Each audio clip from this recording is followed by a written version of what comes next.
प्रिय विद्यार्थियों, नमस्कार। श्री ओसवाल जैन उच्च माध्यमिक विद्यालय में ऑनलाइन क्लासेस के अंतर्गत आप सभी का हार्दिक स्वागत।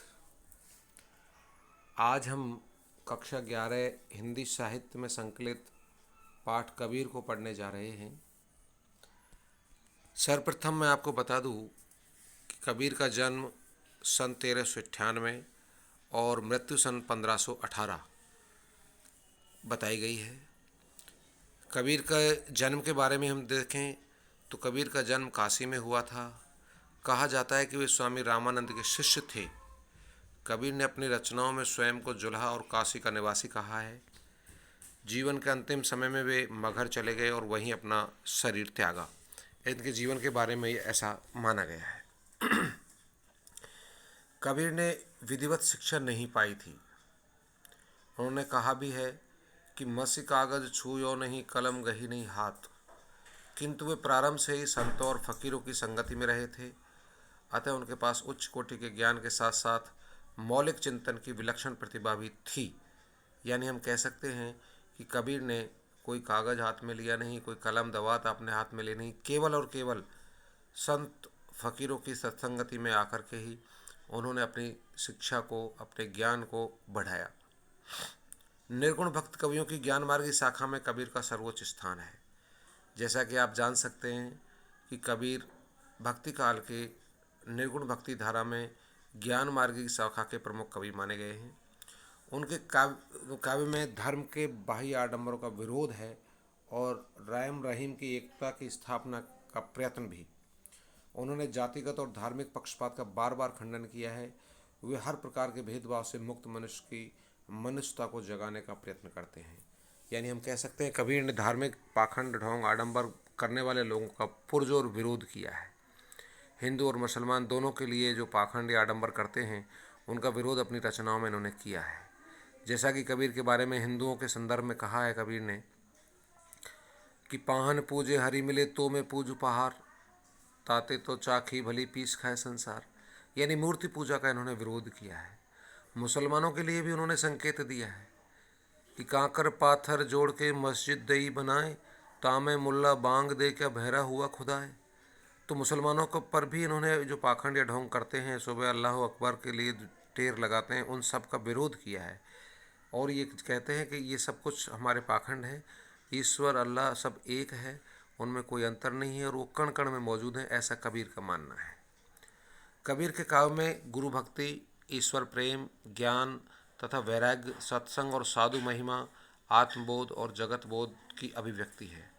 उनकी कविता मनुष्य के ठोस धरातल पर टिकी होने के कारण विश्वसनीय और प्रमाणिक है। कबीर की कविता की भाषा में जनभाषा की सहजता के साथ साथ भावों की गहराई भी है। उनकी काव्य भाषा में दार्शनिक चिंतन का सहज रूप में व्यक्त करने की शक्ति है। हम कह सकते हैं कि कबीर ने, जैसा कि बताया ऊपर, कि वो कहीं किसी स्कूल में शिक्षा ग्रहण नहीं करी, अपितु साधु संगतों के कारण ही उनको ज्ञान की प्राप्ति हुई थी। तो उनके एक घुमक्कड़ जाति का होने के नाते, यानी वो उन्होंने एक जगह रह कर के कहीं अपनी साधना नहीं की, अपितु जगह जगह भ्रमणशील रहे और इसी के कारण उनकी भाषा में विभिन्न आंचलों के शब्दों का प्रयोग होना स्वाभाविक था। इसलिए हम कह सकते हैं कि इनकी भाषा भी सदुकड़ी भाषा या खिचड़ी भाषा के नाम से जानी जाती है। वैसे कबीर को भाषा का डिक्टेटर भी कहा है, तानाशाह कहा है, लेकिन वो तानाशाह कहने का तात्पर्य यही है कि विभिन्न भाषाओं के शब्दों का योग इनकी भाषा में मिलता है। कबीर ने मूलतः साखी, शबद और रमेनी, ये तीन रचनाएं की, जिसे हम बीजक के नाम से जानते हैं। आपको मालूम होना चाहिए कि कबीर की रचना बीजक के नाम से जानी जाती है, जिसके तीन भाग हैं, साखी, शबद और रमेनी। यानी उनकी रचनाएं मुख्यतः कबीर ग्रंथावली में संग्रहित हैं, किंतु कबीर पंथ में बीजक का विशेष महत्व है। यानी बीजक इनकी रचनाओं के संग्रह को नाम दिया गया है। कबीर की कुछ रचनाएं गुरु ग्रंथ साहब में भी संकलित हैं। पाठ्य पुस्तक में कबीर के दो पद दिए गए हैं। पहले पद में हिंदू और मुसलमान दोनों के धर्माचरण पर प्रहार करते हुए बाह्य आडंबरों और कुरीतियों की आलोचना की गई है। दूसरे पद में कबीर ने खुद को गृहिणी स्त्री के रूप में प्रस्तुत करते हुए प्रियतम से घर लौटने की आकांक्षा व्यक्त की है। दाम्पत्य प्रेम और घर की महत्ता को इस पद के केंद्र में है। कबीर के दोनों पद ही पारसनाथ तिवारी द्वारा संपादित कबीर वाणी से लिए गए हैं। कहने का मतलब है दूसरे पद में कबीर ने अपने आप को विरहिणी नायिका के रूप में माना है। चूँकि हम कह सकते हैं कि कबीर ने आत्मा और परमात्मा दोनों को पति और पत्नी के रूप में स्वीकार किया है। यानी कि जहाँ कबीर परमात्मा को पति और आत्मा को पत्नी के रूप में स्वीकार करते हैं। वो कहते हैं कि जिस तरह से एक नायक अपनी पत्नी को ब्याहने के लिए उसके घर आता है, ठीक वैसे ही परमात्मा स्वयं अपनी आत्मा रूपी पत्नी को लेने के लिए वो यहाँ आएंगे। अर्थात उनकी मोक्ष की प्राप्ति या आत्मा का परमात्मा में विलीन होना ही उनके अलौकिक प्रेम को व्यक्त करता है। दूसरी तरफ यदि हम कबीर के बारे में ये देखें तो इन्होंने नायिका यानी कि आत्मा को विरहिणी क्यों कहा है? चूँकि कबीर स्वयं ये मानता है कि मैं अपने ज्ञान के माध्यम से परमात्मा को प्राप्त करता हूँ या किया है, पर मेरी आत्मा रूपी पत्नी मेरे परमात्मा रूपी पति को हमेशा याद करती है, पुकारती है। उनके विरह में वो दुखी है। यानी मैं इस परमात्मा से मेरी आत्मा रूपी पत्नी अलग तो है, पर ये पुनः उन्हें प्राप्त करना चाहती है, यानी कि उनमें विलीन होना चाहती है। अर्थात इसका तात्पर्य वो मोक्ष प्राप्त करना चाहती है और अंततः वो ऐसा होता भी है।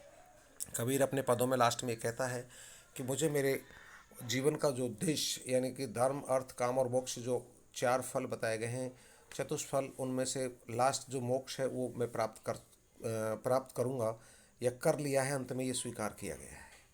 चलो हम देखते हैं इनके पहले पद में किस तरह से इन्होंने हिंदू और मुसलमानों के जो बाह्य आडंबर है और कुरीतियाँ हैं उनकी किस तरह से आलोचना की है। हम इनके पहले पद में पढ़ते हैं। देखिए इनका पहला पद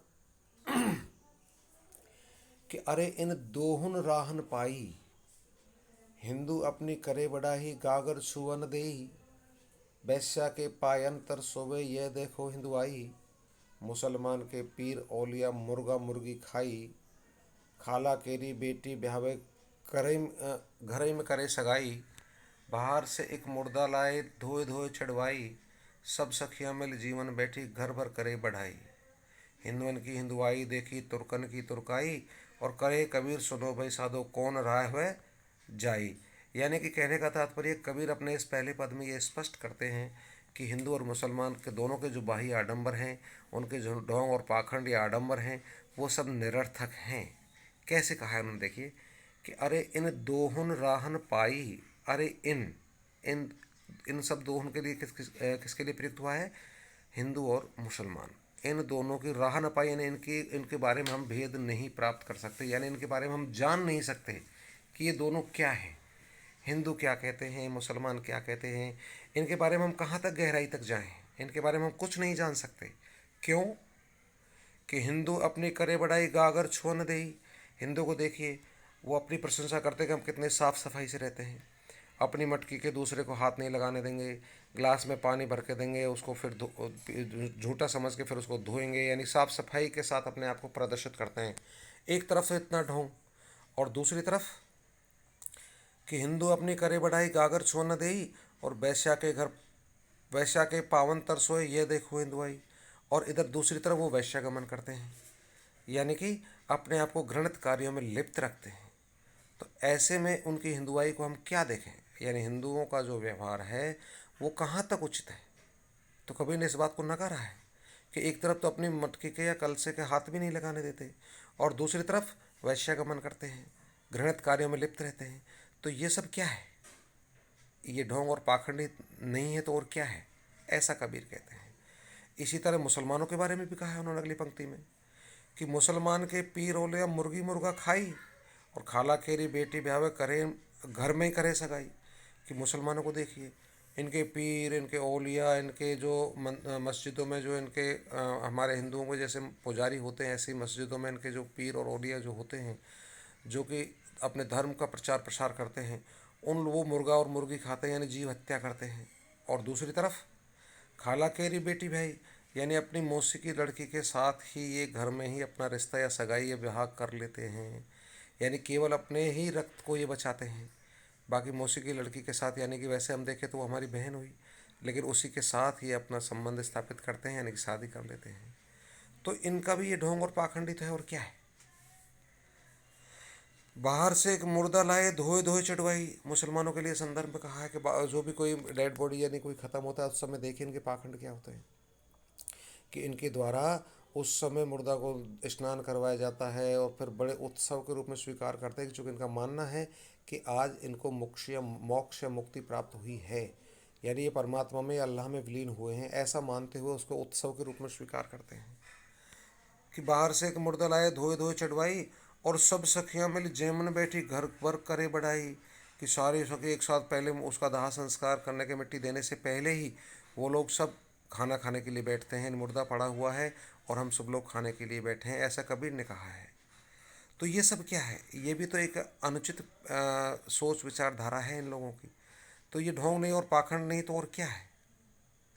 तो कबीर ऐसे उदाहरण देकर के हमें बताते हैं कि हिंदू और मुसलमान अपने बाह्य आडंबरों और अपने इन कुरीतियों से किस तरह से ग्रस्त हैं।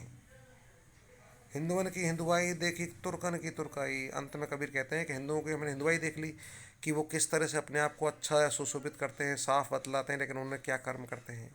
और तुर्कन की तुर्काई यानी मुसलमानों की मुसलमानी देख ली कि वो कैसा क्या करते हैं। यानी ये सब इनके बाह्य आडंबर हैं, इनके ढोंग हैं, पाखंड हैं, ये सब बेकार हैं, ये सब करना इनके लिए अनुचित है। कहे कबीर सुनो भाई साधो, कबीरदास जी कहते हैं कि हे सज्जनों, हे साधु, आप सुनिए, कौन राह में जाई। अब आप ही बताओ आप कौन सी राह पर जाना चाहते हो, यानी इधर हिंदुओं के साथ जाना चाहते हो या मुसलमानों के साथ, कौन सी राह उचित है। तो कबीर के अनुसार वो कहते हैं कि ये दोनों ही राह या दोनों ही रास्ते इनके अनुचित हैं। हम इन दोनों ही राहों को या रास्तों को स्वीकार नहीं करते, अपितु हमें इन सब चीज़ को त्याग कर वास्तविक जो परमात्मा है, जो अल्लाह है, जो ईश्वर है, उसका ध्यान करना चाहिए। और ज्ञान के माध्यम से ही हम उसके प्राप्त कर सकते हैं, ना कि हमारे ढोंग या पाखंड या आडंबरों के द्वारा हम उसे प्राप्त कर पाएँ। यानी हमारे जीवन का जो अंतिम लक्ष्य मोक्ष होता है उसे हम ज्ञान के मार्फत या ज्ञान के द्वारा ही प्राप्त कर सकते हैं, पाखंड या बाह्य आडंबरों के द्वारा नहीं। ऐसा इन्होंने आरोप लगाया है इस पहले पद में। तो इस तरह से आज के आपके इस वीडियो में हम यही तक पढ़ेंगे। इस पाठ का दूसरा पद कबीर का हम अगले वीडियो में पढ़ेंगे। तब तक के लिए आप सभी को बहुत बहुत धन्यवाद।